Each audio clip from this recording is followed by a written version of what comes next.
Bonjour à vous tous, Église Le Sentier. Pour ceux qui ne me connaissent pas, je m'appelle Marie-Soleil. J'ai 38 ans et je suis également la fille à Luc Lafontaine qui vient ici à l'Église. Aujourd'hui, je témoigne de ce que Dieu a accompli dans ma vie.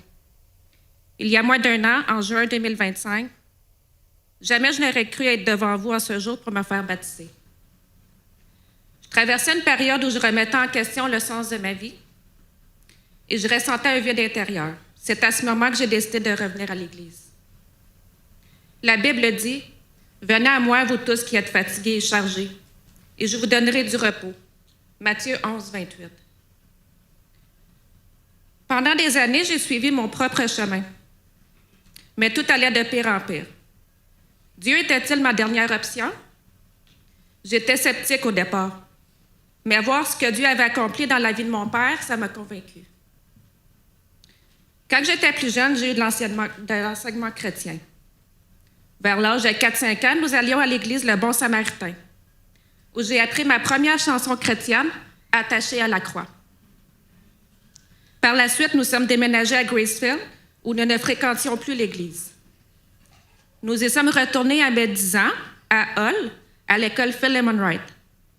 Dans ce temps-là, je lisais ma Bible, mais sans vraiment comprendre le sens. À l'adolescence, je me suis éloignée de Dieu. Au début du secondaire, j'ai commencé à consommer alcool, drogue, à avoir des relations intimes et mentir à mes parents, et ça seulement parce que j'avais un désir d'être acceptée. À 19 ans, j'ai eu mon merveilleux fils Félix. Et à la suite de ma séparation avec le père de mon fils, à la mi-vingtaine, je me suis réfugiée dans les bars et des relations malsaines pour tenter de combler un vide. À 30 ans, j'ai commencé une relation toxique qui a duré 8 longues années, marquée par de l'abus psychologique, de la tromperie puis du rejet. Je restais parce que je croyais que c'était de l'amour, mais c'était du contrôle. Cette relation m'avait détruite intérieurement. Donc, en novembre 2022, je n'en pouvais plus d'avoir mal. J'ai tenté d'en finir avec ma vie. Lors de mon réveil à l'hôpital, j'étais en colère et triste d'être encore parmi ce monde. C'est la première fois que je reparle à Dieu depuis très longtemps. Je lui ai dit « Mais pourquoi tu me fais subir ça? Je n'en peux plus de cette douleur. » Malgré tout, je continuais à vivre de la même façon. Mais au fond de moi, je savais que ce n'était pas cela qui me rendrait heureuse. En mai 2025, j'ai fait le bilan de ma vie et je me suis dit que j'en avais assez de vivre comme ça.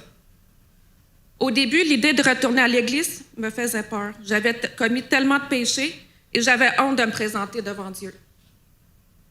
Mais il m'accepte tel que je suis malgré mon passé. C'est à ce moment que Dieu m'a quand même donné la force de donner ma vie à Jésus et de revenir à lui. Tout l'amour que j'avais recherché depuis si longtemps, Dieu me l'a donné. Il a rempli ce vide et j'ai senti une délivrance. J'ai cru pendant si longtemps que j'étais seule, mais je ne l'ai jamais été. Il était là et marchait à côté de moi. Isaïe 41:10 dit « Ne crains rien car je suis avec toi. Ne promène pas des regards inquiets car je suis ton Dieu. Je te fortifie, je viens à ton secours, je te soutiens de ma droite triomphante. » Aujourd'hui, je vais suivre son chemin selon sa volonté. J'ai compris que Jésus est mort pour moi pour me délivrer de mes péchés. Le Seigneur avait un plan pour moi. Et même si je ne comprenais pas avant, aujourd'hui je comprends. Et je le remercie pour ce parcours difficile parce que ça m'a permis d'enfin ouvrir mes yeux qui étaient dans la noirceur et maintenant je suis dans sa lumière. Je vais vous lire un dernier passage dans Éphésiens 2, versets 1 à 5. « Vous étiez morts par vos offenses et par vos péchés, dans lesquels vous marchiez autrefois selon le train de ce monde, selon le prince de la puissance de l'air, de l'esprit qui agit maintenant dans les fils de la rébellion.